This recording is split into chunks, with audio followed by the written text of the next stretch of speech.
Welcome into the Alabama Football Report, presented today by Prize Picks. Coming up on today's show, we're going to discuss if it's time to panic on the recruiting side of things.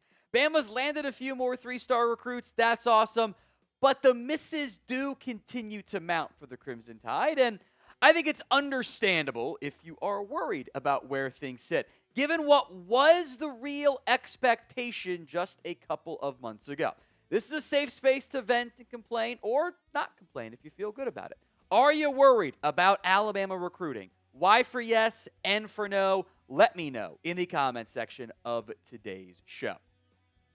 Let's discuss some recent misses here. And the most notable, more recent one is defensive lineman Mitchell Turner, who has committed to Ole Miss. This had come after weeks of reporting that Alabama, some predictions even, that Bama was the favorite to land the top 100 recruit. Look, I don't think there was any way to slice this. It's a disappointment to miss on Mitchell Turner. Not that Bama has other alternatives in line. They weren't going to go crazy heavy on the defensive line. But this was like, hey, top recruit, we are trying to get him. It's one thing to say, yeah, we didn't want that guy. We weren't as high on the evaluation. It's another to be like, yeah, we've been after him for months, and well, he ended up committing in-state to Ole Miss instead. When you thought you were the favorite and then you don't land him, look, there's no other way to slice it. You missed. Did the bidding war get too high? Yeah, it's possible, but welcome to college football. This is how it works now. You're going to end up missing on these guys. Some other ones that really are almost flips that were misses. You had Kenneth Simon committed, and then he still flipped to Tennessee. Again, did the money come through? Sure, it's possible. This is what you have to do to win some recruiting battles. You had Colt Lumpris committed, that the tight end ends up flipping to Michigan. You had JaBarrius Garror committed. He decommitted, now ended up at Texas. Those are all four-star recruits. They would have been top 5, top 6, top 10, how many you guys got, in the class as it sits right now. To strike out on all of those players who you had committed or you thought you were going to get, look, that sucks. Frankly, that's not an ideal outcome. So what is your confidence level in Alabama's recruiting as it sits right now? There are some bright side stuff, some reasons, but we'll discuss if it's reason or an excuse here. What's your confidence level in Bama's recruiting? Scale it for me from 1 to 10. Unfortunately, those are not all the only misses that have happened for Alabama. I do want to discuss Hayden Stepp here as well, because I remember we discussed it. All the buzz coming out of his Bama visit was Bama's in a good spot. They're probably the favorites here. I made the comment, I want to see how Oregon's goes. Well, after the Oregon visit, it's now all the predictions are in for the Ducks on that front. This is a notable loss for the Crimson Tide, a guy that they were actively trying to land in this class. He's a top 50 overall recruit. He's a number 7 ranked corner. Bama seems unlikely to get him.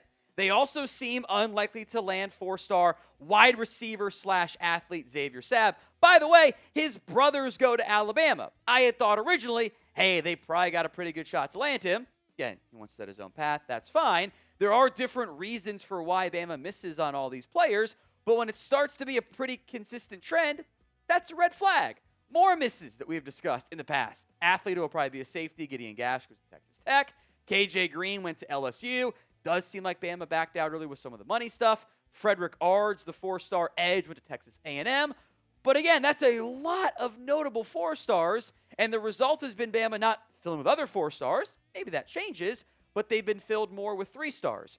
That is a consistent pattern. It's a trend in this class specifically. They've had great classes previously. We'll discuss that on today's show. But again, it's a lot of notable misses. I want to tell you guys about the Prize Picks lineup of the day. This is a season-long football one, so you're able to do it not just today, but the next couple of months, depending on maybe when you're watching this video. All receivers in this lineup, and what we're essentially doing here is saying they're going to stay healthy. If Chris Olave with his more than receiving yards, if CeeDee Lamb with his more than receiving yards, and Jamar Chase stay healthy, they're going to blow by their Prize Picks projections. So you can follow us here. You can also do the flex play if you're a little anxious about maybe getting one wrong because someone does go down. The flex play means you can get one wrong and still cash in. Prize Picks is available in most states, including California, Florida, and Texas. So join millions of users and sign up for America's #1 sports picks app with this new user offer. Download the Prize Picks app today with the link in the comments and the description. Use code HMA to get $50 in lineups after you play your first $5 lineup. That's code HMA to get $50 in lineups after you play your first $5 lineup.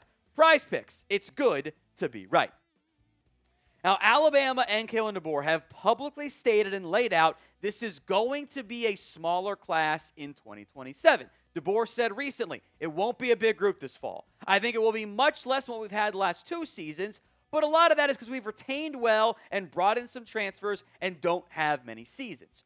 All of that is true, but in terms of where the class was going to rank, that was not always the expectation, and it wasn't the buzz that had been coming out of Alabama. You can look back to what had been reported late January, early February. Steve Wiltfong, and again, maybe Wiltfong was just wrong, but he's talking to insiders around the program. He had listed Bama as a potential number 1 class contender.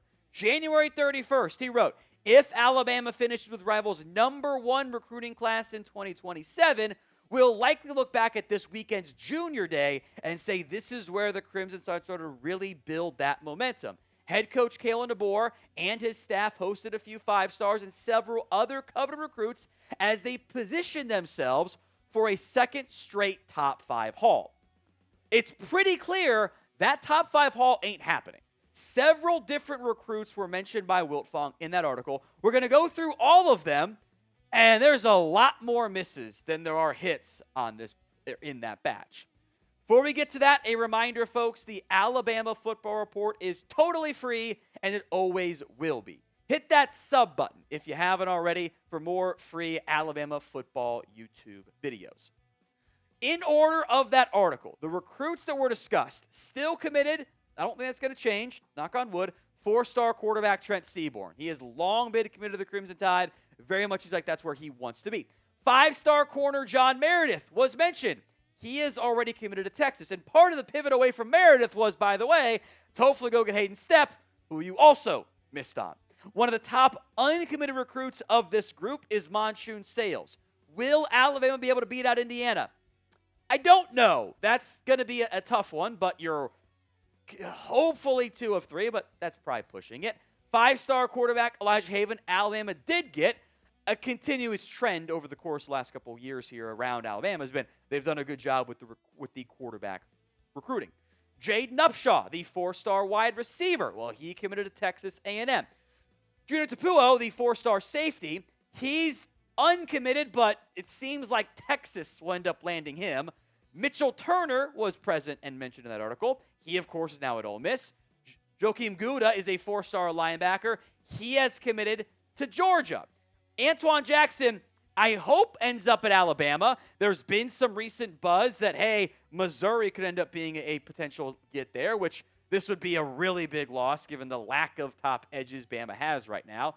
Avarian Pauley is still committed to Alabama. Don't think that would change. And they've recently landed 3-star corner Darius White. So maybe guys like Pauley and White emerge as eventual 4-star recruits. But the end result here is that Bama missed on a lot of those top guys. And it went from being, hey, we can be a smaller class and went big game hunting on some of these 4 and 5 stars to got to settle, fair or not, that's the term we'll use, for 3 stars. So if you were going to have a smaller but super high quality class, that's fine. We've seen other programs, including Bama, do that over the years. But now, and that seems really unlikely. It seems very unlikely that Alabama is going to have this smaller, high quality class. Because right now, look, recruiting rankings change, everything changes. 11 recruits of what, I don't know, pushing 20? I don't know if that's going to happen. If they've done 20 before, if this is smaller, it's like 15. Half of those are 3 stars. I'm not going to count the kicker, but he's in the recruits, but he's unranked. It's kicker, like it's fine, whatever.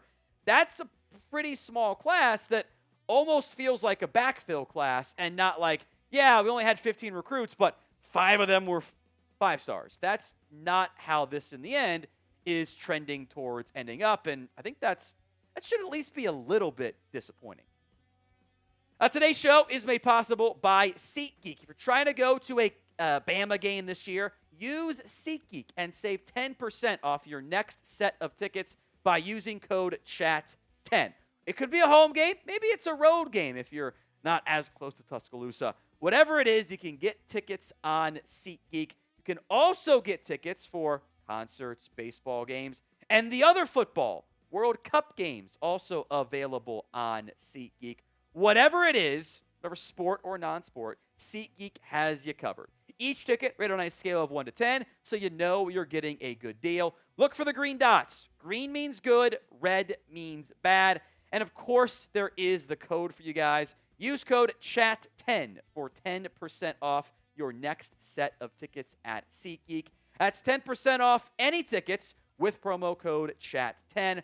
Make sure you click the link in the description to download the app. Have the code automatically added to your account so you can use it later. A big thank you to SeatGeek. By the way, if you already have the app, code CHAT10 still eligible for you to use. I do want to discuss like the bright side. I'm not going to call it spin zone, but like the flip side of it here. There is a valid and probably correct argument that Bama doesn't need or even can have that big of a class. Some key seniors, and hey, you know what? Maybe Desmond Zulu and Caleb Woodson take advantage of the new NCAA rule, and they come back for another year. Bray Hubbard also eligible, as we discussed, but he's likely. Not that many key seniors. You know, Des Zulu is kind of a rotational piece. Tompkins and Woodson and Sabb and Hubbard are all starters, but they have good safety recruits from recent years. And there could be some possible early entries. You know, guys like Ryan Coleman Williams and Yanze Pierre, Zabin Brown have eligibility, but I think it's a good chance they end up going pro.